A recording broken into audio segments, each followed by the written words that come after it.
They laughed at me, said I was making a scene, that all my caution and those ugly warning signs were just a way to suck the fun out of winter. Said the snow was harmless, picturesque, even part of the mountain charm. But I knew better. I'd lost my little brother to a roof collapse once upon a time, buried him with my own hands under a barn where the snow didn't look so dangerous until it was. So this time I put up the signs. I didn't care if people snickered or rolled their eyes. I wasn't about to stand by and let it happen again, not if I could stop it. First snow of the season came early mid-November before Thanksgiving, before anyone had their winter gear out for real.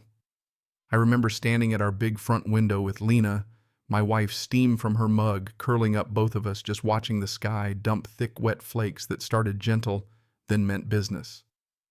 Our son Owen was sprawled on the couch behind us, boots still dripping onto the rug, not a care in the world. We'd just moved to Pine Brook Ridge, a little slice of mountain suburbia that smelled like pine and chimney smoke. We thought we'd finally found quiet, no sirens, no shouting neighbors, just snow and space for a boy to grow up right. But out here, beauty comes with a bite. Mountains make their own rules, and snow's got a way of reminding you how little you control. 30 years I'd worked as a structural designer. I know roofs, what holds, what doesn't, what snow can do if you stop paying attention. I'd seen numbers in my dreams, calculating loads, recalling the sound a roof makes when it starts to give. So when we bought this house, I didn't wait. I added snow guards, reinforced the eaves, got the drainage right. Not because I'm paranoid, because I remember. My brother Caleb, 8 years old, chasing a sled under a roof we all thought was safe. Then in a blink it wasn't. I can still hear the silence, after the kind that makes your ears ring. So yeah. When that first storm hit and dumped more than a foot, I didn't hesitate. Out I went, orange caution markers in hand. Drove them deep beside the walkway. Caution roof, avalanche zone, do not park or stand within 12 feet of eaves. They were ugly. Not the kind of thing that made the neighborhood look festive, but they were honest. Snow on a pitched roof waits for no one. When it goes fast and hard. Lena held the post steady. She gave me that look, half worried, half proud, and asked if I thought the HOA would approve. I just told her they don't have to approve. They just have to see them. Owen came bouncing out, wanting to help shovel, and for a second everything felt okay. That was the last peaceful moment for a while. Later that day, here comes Karen Whitmore, the HOA president, platinum blonde, bright red coat, boots made for posing, not shoveling. Her little dog trotting along like it owned the street. She stopped, stared at the markers, lips pursed like she'd just tasted something sour. "What on earth are these?" she called out, voice sharp enough to slice the air.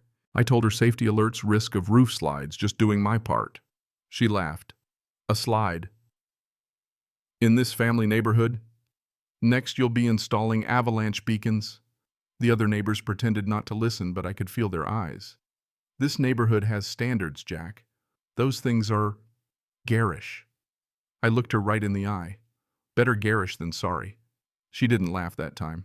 That night, after Owen was asleep, Lena reached across the table and squeezed my hand. "I know why you did it. I'm proud of you. But don't let her get under your skin." I told her I couldn't go through it again, not after Caleb. Owen, who'd been eavesdropping, asked if something bad had happened before. I told him the truth. He hugged me, no words needed. 3 days after I put up the signs, a cream envelope appeared on my mat. No stamp. Just my name in fancy cursive. Notice of violation, HOA Aesthetic Code 3.2b. Remove non-standard signage within 48 hours or face a $500 daily fine. Signed, Karen Whitmore, HOA President. Not a word about safety, just aesthetics and a threat. Lena read it and shook her head. It's like the safety part doesn't even exist to her. That night I dug through the bylaws. Buried under rules about mailbox colors and fence heights, I found what I needed. Emergency and safety provisions, temporary safety notices allowed for immediate hazards. I printed it out, highlighted it, and compiled photos, weather reports, everything I had, along with a letter to the board. Dropped it off at the clubhouse the next morning. That weekend was the winter cheerwalk, lights, carolers, Coco, the whole Norman Rockwell scene. I was shoveling when I heard Karen holding court by my yard. "Some people think a little snow gives them license to turn the street into a construction zone," she said, loud enough for everyone to hear. I just kept shoveling, didn't take the bait. "Better safe than sorry," I said when she called out. She sighed, turned back to her crowd, started humming Let It Snow. That night I sat with Lena sipping tea, thinking of Caleb, thinking if just one rope had been put up that day, things could have been different. The next day I emailed Karen the clause, attached the bylaw, copied the board, and the city's building safety liaison. Her reply, 4 words. Noted. Remove them anyway. I printed it for the file. I knew this wasn't over. Every morning I checked the roof, documented the snow, added more cones to mark the danger zone. Then Wednesday, after another heavy snowfall, Karen pulled up her silver Lexus, spotless expensive, parked it right beneath the overhang I'd been warning everyone about. She got out, looked up at the roof, smirked at the signs, and walked away. She was daring the snow to fall. I took photos, checked the security camera, made sure everything was documented, time, date markers, visible snowpack clearly threatening. That night I emailed the board again, attached stills, and copied code enforcement and the fire marshal. Should any incident occur, I wanted on record the hazard was identified, marked, and ignored. Marcus, the neighbor from 2 doors down, stopped by. "She's been telling people you're trying to scare everyone," he said. "Is it really that dangerous?" I showed him the snow already slipping heavy dents. "One warm afternoon and it'll come down in seconds, not fluffy solid ice." He paled. "She knows. She just doesn't care," I told him. "For what it's worth," he said, "I believe you, Jack." The Lexus sat there for 5 days. The snow on the roof got heavier, denser. Temperatures kept rising just enough to melt the surface and refreeze it, priming the whole slab for release. I compiled everything, photos, videos, weather reports, every email, every warning. I sent it to the HOA, the county, and the fire marshal. All I got was silence. Then finally the county inspector replied, "Your safety notices appear fully compliant. Keep your records." I forwarded that to the HOA. No reply. But that same day the snowplow driver leaned out his window. "A slab like that breaks loose all at once." I've told her. Some folks gotta learn the hard way. Sun came out on Sunday. I could see the snow on the roof, softening, little rivulets of meltwater tracing down the shingles. I refreshed the caution tape, checked the guards, made sure the camera was rolling. Karen's Lexus still parked defiantly. Lena asked if this was too much. When it falls, I said, no one can say I didn't try. That afternoon, I saw signs popping up on other houses. Watch for roof slides. Danger avalanche zone. Not everywhere, but enough to notice. Marcus borrowed my style, joked about it, but I could see the worry in his eyes. At dinner, Owen asked if people would blame me if the snow fell on her car. I told him, maybe. But we've done everything right. The truth is in the records. Tuesday brought clear skies and a forecast for temps in the 40s. I woke up early, felt the house creak with the first warmth. The whole family was on edge. I checked the camera, checked the tape, checked the snow. At 9 a.m., Karen pulled up in a beige sedan, walked over to her Lexus to grab something. The sun hit the roof just right.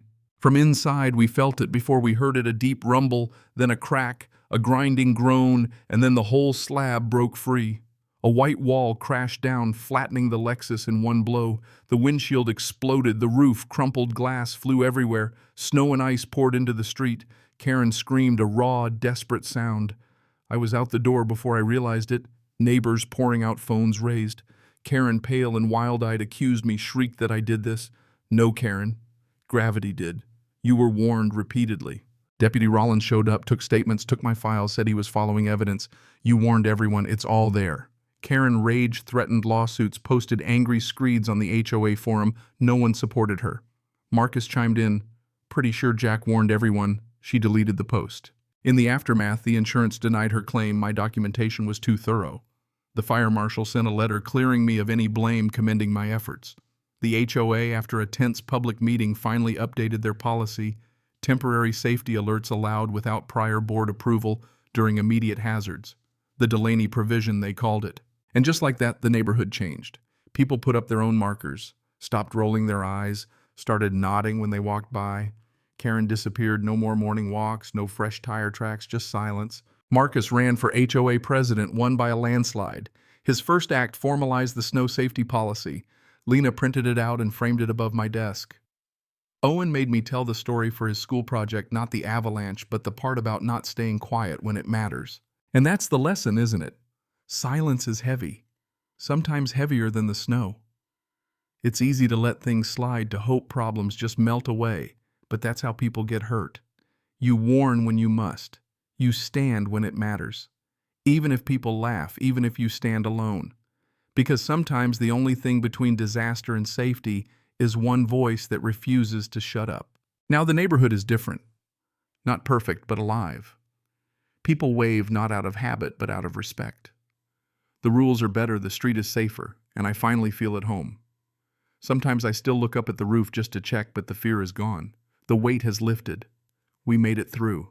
So now I gotta ask, where's the line? When is speaking up just making trouble? And when is it the only thing that keeps disaster at bay? Is it right to break the rules when the rules are wrong? Or is it only right if you win? In the end, I'd love to hear your take. Ever had to stand up for something you knew was right, even when it felt like everyone was against you? Share your story, because sometimes the bravest thing is just refusing to stay silent. Cảm ơn các bạn đã xem video.